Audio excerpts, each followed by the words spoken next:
Assalamualaikum warahmatullahi wabarakatuh.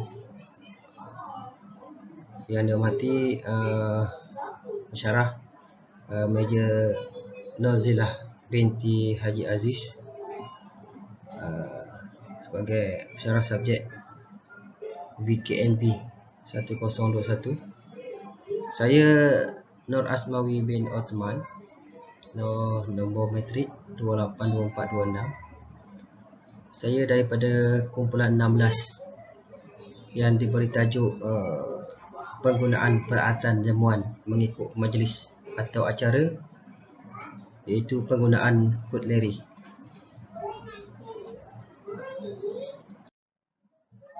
Adat dan tertib apa yang perlu diketahui.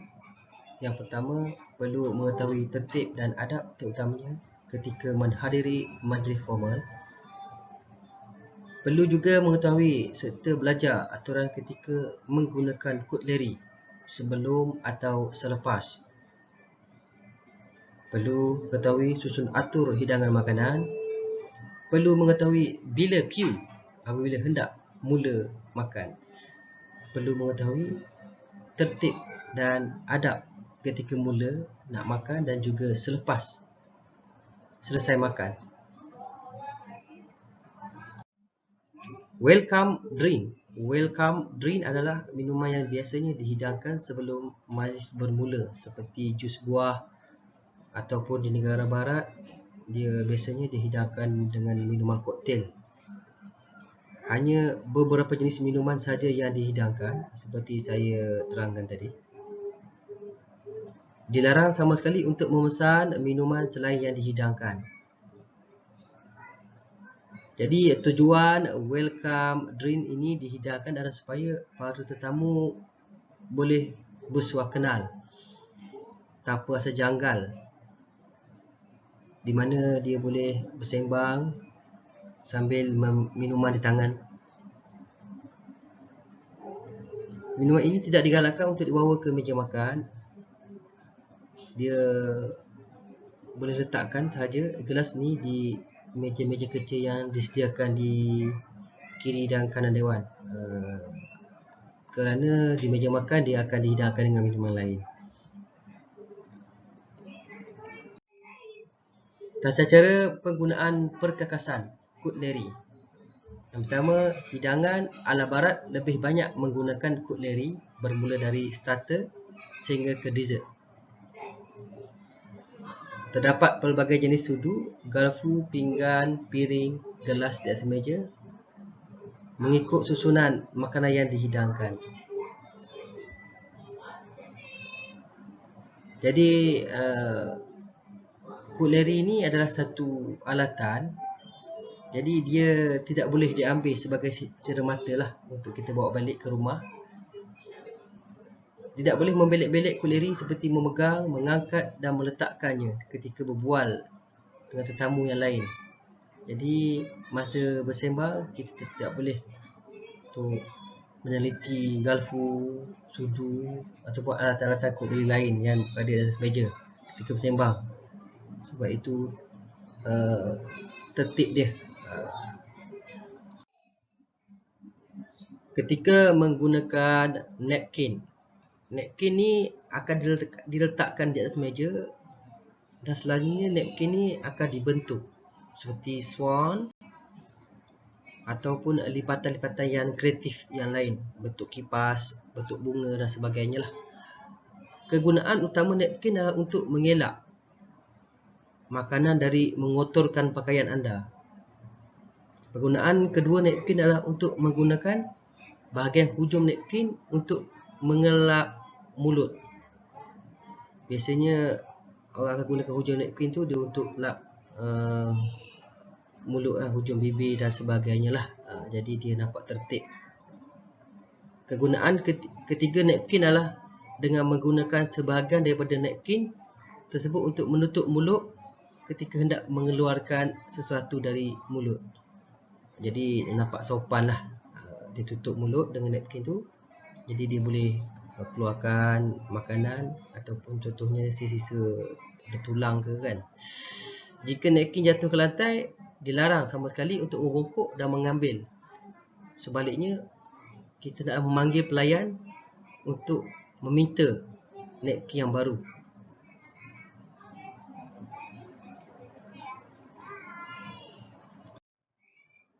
Ketika menggunakan napkin, apabila sudah selesai makan, napkin hendaklah diletakkan di atas meja. Yang kedua, apabila meninggalkan tempat duduk dalam sementara waktu ataupun seketika, hendaklah letak napkin tersebut di atas kerusi. Itu menandakan kita hanya tinggal sekejap saja, mungkin kita akan pergi ke tandas ataupun kita pergi ke mana-mana. Itu menandakan kita meninggalkan tempat duduk kita dalam sementara waktu saja. Yang ketiga, apabila meninggalkan tempat duduk untuk selamanya, letakkan napkin di atas meja. Ini memberi petanda bahawa kita dah selesai makan dan pelayan boleh mengemas tempat makan kita lah. Sekian, terima kasih daripada saya, dan saya serahkan slide seterusnya untuk dibentangkan oleh Cik Nur Haslinda binti Kasmin. Saya Nur Haslinda. Seterusnya, kita lihat susunan cutlery bagi cara barat dan timur. Pada gambar rajah di sebelah kiri, kita dapat lihat untuk sajian barat memerlukan lebih banyak peralatan berbanding cutlery untuk sajian timur. Pada gambar rajah juga, kita dapat lihat cara susunan yang betul bagi kedua-dua sajian. Susunan peralatan seperti napkin, piring utama, mangkuk sup, piring roti dan mentega dan pisau roti, gelas air untuk gelas wine dan pelbagai lagi untuk sajian barat. Untuk di sebelah timur, lebih simple seperti napkin, garpu, pinggan, gelas dan sudu sahaja. Penggunaan cutlery adalah sangat penting kerana ini dapat melihat kepribadian dan pendidikan individu. Adalah sangat penting untuk mengetahui cara betul untuk menggunakan cutlery. Seterusnya, panduan menggunakan cutlery. Set cutlery telah disusun bagi memudahkan tetamu mengetahui jenis jamuan yang akan dihidangkan. Bagi cutlery barat, penggunaan sudu dan garfu adalah dari luar ke dalam. Ini bermakna pisau dan sudu yang paling luar dari pinggan utama adalah yang harus digunakan dahulu. Bagi cutlery timur pula, turutannya juga sama, cuma tidak ada terlalu banyak sudu, garfu yang digunakan. Seterusnya, kita lihat cara menggunakan sudu. Jika hanya menggunakan sudu, pegang dengan bahagian mangkuknya terlentang. Pegang hujungnya dengan ibu jari di bahagian atas dan bahagian bawah pula terletak di jari hantu dengan bantuan jari manis dan jari kelingking. Apabila digunakan bersama garfu, sudu dipegang dengan tangan kiri dan mangkuknya terlentang.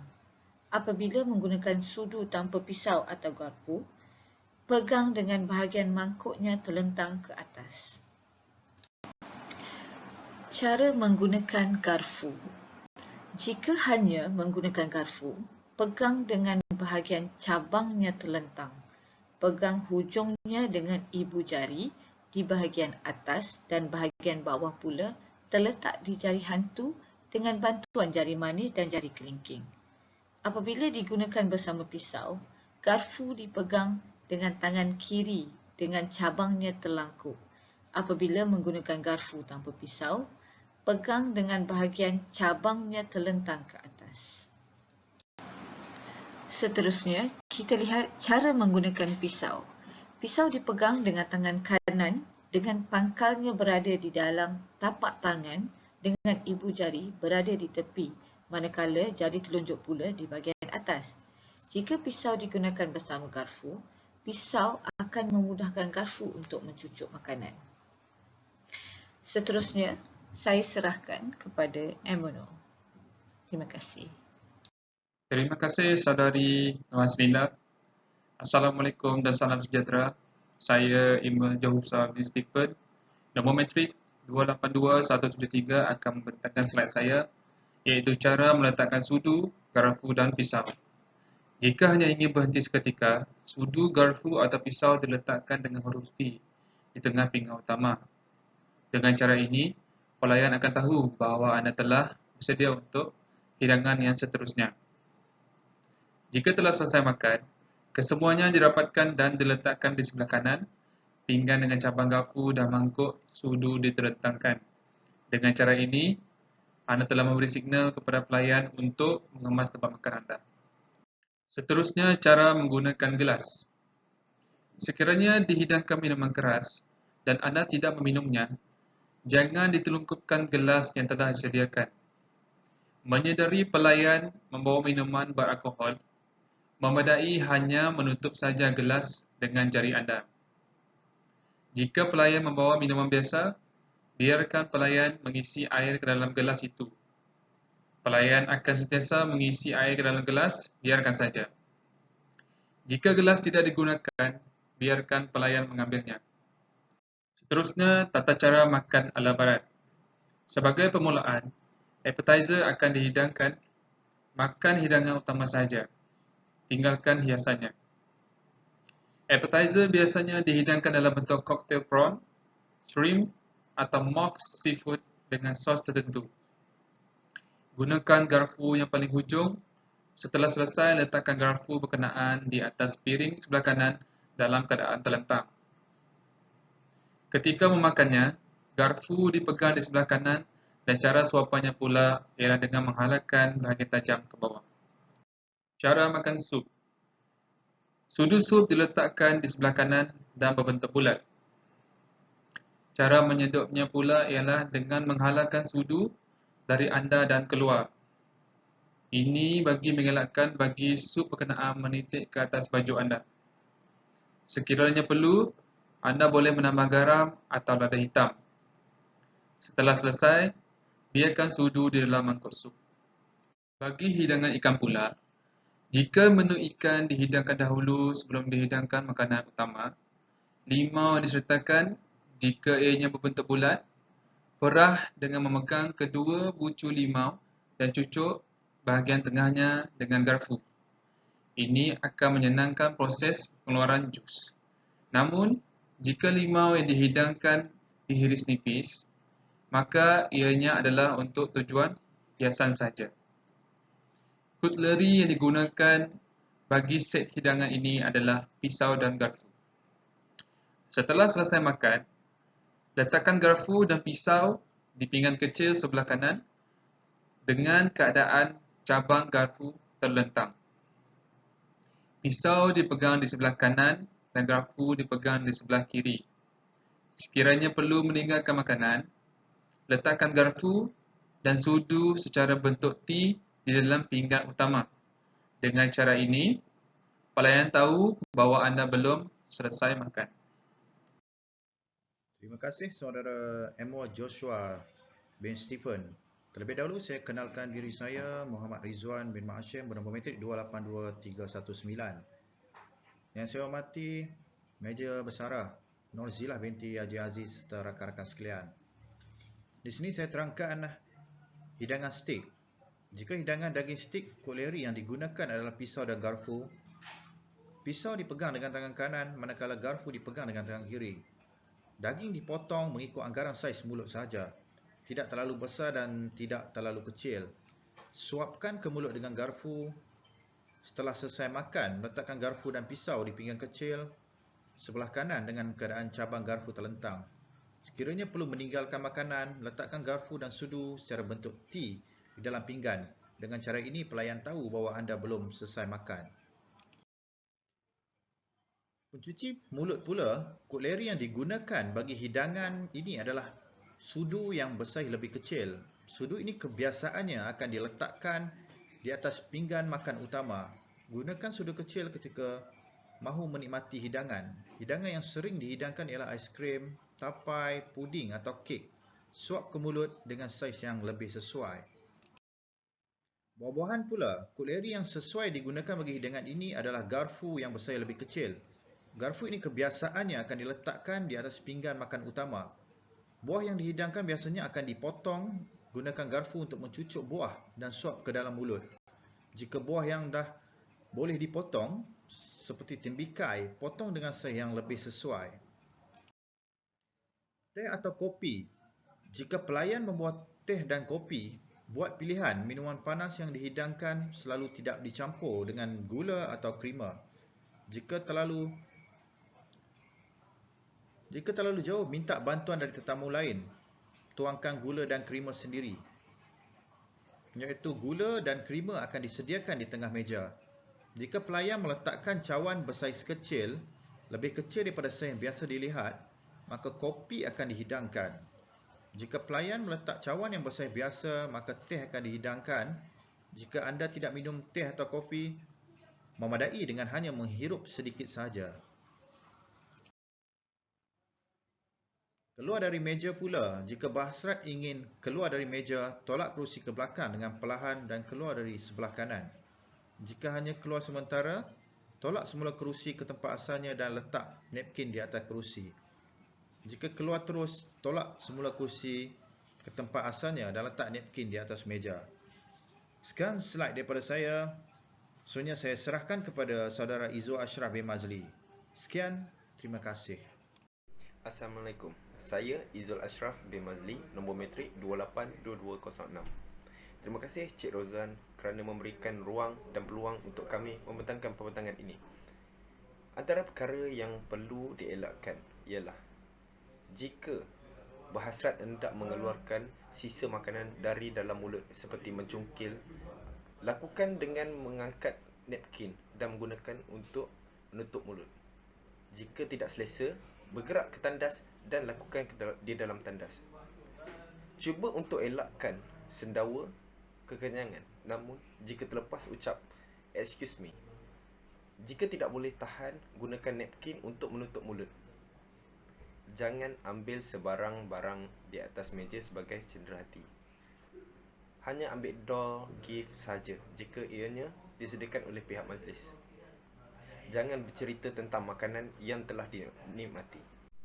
Antara perkara yang perlu diambil perhatian ialah hanya tinggalkan majlis setelah tetamu kehormat pulang. Jika terdapat minuman ucapan selamat, semua tetamu haruslah berdiri sambil memegang gelas minuman masing-masing dan halakan ke tengah meja. Dan minum seteguk sahaja. Minuman ucapan selamat dengan air sejuk adalah dibenarkan. Setelah selesai ucapan, tetamu boleh beredar pulang. Sedikit tips menghadiri majlis. Beramal mesra dengan tetamu yang lain. Mulakan dengan ucapan Assalamualaikum ataupun apa khabar. Kemudian mula kenalkan diri seperti nama dan dari mana. Perbualan akan berterusan dan tetap tenang untuk mendengar dan menjawab secara santai. Duduk di meja makan dengan memastikan nama anda yang tertera di tempat duduk. Jangan duduk di tempat orang lain. Berborak dengan nada yang perlahan sahaja. Sekiranya ingin bertukar nombor telefon, boleh bertukar kad nama. Jika kad nama, berikan kertas bertulis nama dan nombor telefon anda. Antara tips seterusnya adalah masuk sebelum ketibaan tetamu kehormat. Majlis hanya akan dimulakan setelah ketibaan tetamu kehormat. Jamuan akan mula dihidangkan setelah tetamu kehormat selesai memberikan ucapan. Hendaklah kita menjamu hidangan dengan tenang dan jangan terlampau gopoh sebagai maksud tanda lapar. Makanan akan dihidangkan kurang lebih dari 3 hidangan makanan. Janganlah ambil masa yang lama menikmati setiap hidangan. Hendaklah tidak lebih dari 20 minit bagi setiap hidangan. Adalah dilarang sama sekali untuk menongkat dagu ketika majlis sedang berlangsung. Seterusnya adalah dianggap sebagai biadab sekiranya beredar keluar ketika tetamu kehormat sedang memberikan ucapan. Cuba untuk mengambil peduli dengan ucapan yang diberikan. Tepuk tangan sebagai tanda penghormatan setelah selesai ucapan. Tepuk secara bersederhana sahaja dan janganlah terlampau kuat. Nikmati makanan yang dihidangkan sambil mengambil peduli tetamu yang di sekeliling. Sesekali dongak wajah dan bersapa dengan tetamu kiri dan kanan. Sekian, terima kasih.